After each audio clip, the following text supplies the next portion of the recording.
Orta Doğu'da bize karşı yeni bir düşman olarak yükselen Birleşik Arap Emirlikleri, Türk ürünlerine yaptıkları boykotlarla seslerini duyduk, cephelerde bize karşı yolladıkları teröristleri vurduk. Şimdi ise bu ülke Amerika'dan toplam 23,3 milyar dolarlık yeni silahlar alacak. Bizim bir yıllık savunma bütçemizden fazla olmakla birlikte çoktan onaylandı. Peki bu devasa satışın içinde tam olarak neler var? Bize Orta Doğu'da bu yeni ürünleriyle kan kusturmaları mümkün mü? Veya aslında el altından kazıklandılar mı? İncelemeye başlayalım. Birleşik Arap Emirlikleri ve Suudi Arabistan Amerika'nın güdümü altına girmiş iki ülke. Petrol zenginlikleri sayesinde sürekli askeri olarak alımlar yapmaktalar. Normalde bunlar pek problem olmazdı ancak son günlerde özellikle bize karşı durduklarını görüyoruz. İlla ki alınan araçların ucu bu yüzden bize de değebilir.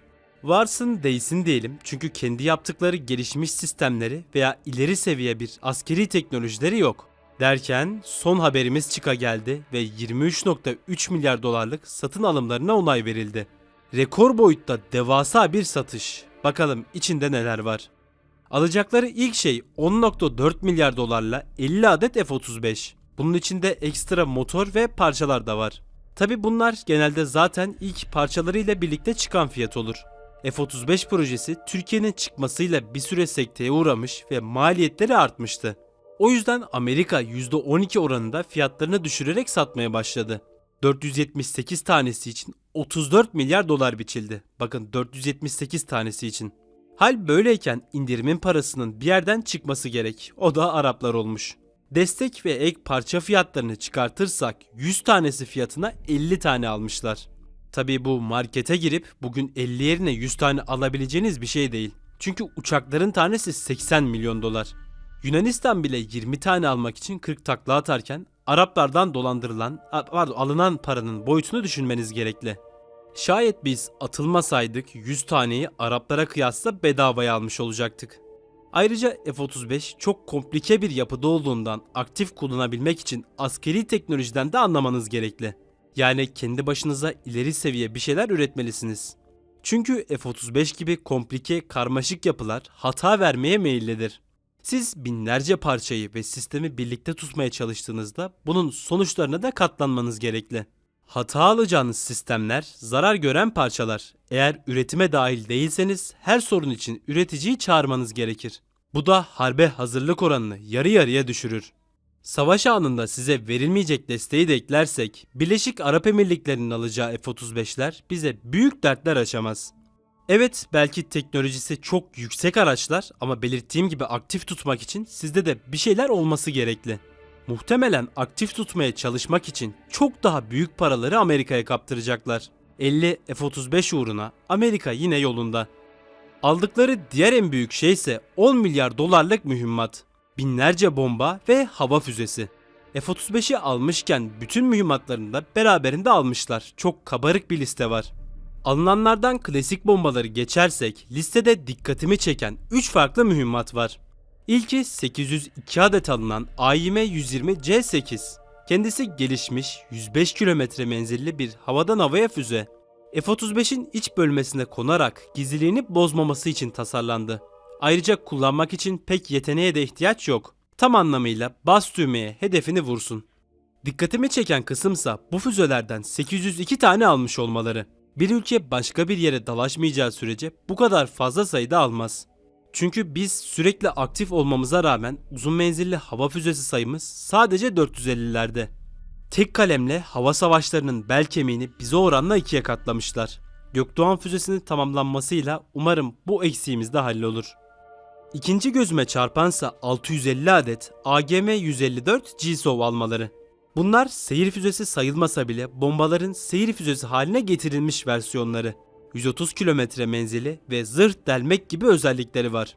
Ama en sıkıntılı yanıysa gemilere karşı kullanılabilmesi. Bizim de kullandığımız bu bombalar taşıdıkları yüksek miktarda patlayıcıdan dolayı bir gemisavar gibi davranıp gemileri batırabilir. Arap Emirliği'nin düzgün donanması olmadığı için Umman Körfezi'nde yeni bombaları fazlasıyla işine yarayacaktır. Tabii 650 tane olduğundan belki Akdeniz planları da vardır. Son göze çarpansa 150 adet AGM-88E. Bunlar çok gelişmiş anti radyasyon füzeleri. Ana amacı düşmanın hava savunma sistemlerini hedef almak. Başlığı sayesinde hava savunma sistemlerinin yaydığı dalgaları, radyasyonu bulup onlara kitlenmeye çalışır. Görünmeseler bile nokta atışı vurması demektir bu. Engellenmezse, ki gidene kadar vurulma ihtimali var, hava kuvvetlerinin önünü açabilecek en değerli füzelerden kendisi. Arap Emirliği'nin planları aldıklarına göz atarak ortaya çıkmaya başladı. Son aldıklarına da bakarak genel değerlendirmeyi yapalım. Son sırada 18 adet MQ-9B Sky Guardian var. 18 tane alma hakkı verilmiş ve muhtemelen alacaklar. Dünyanın en gelişmiş ikinci SİHA'sı olan bu sistem yüksek kabiliyetlere sahip.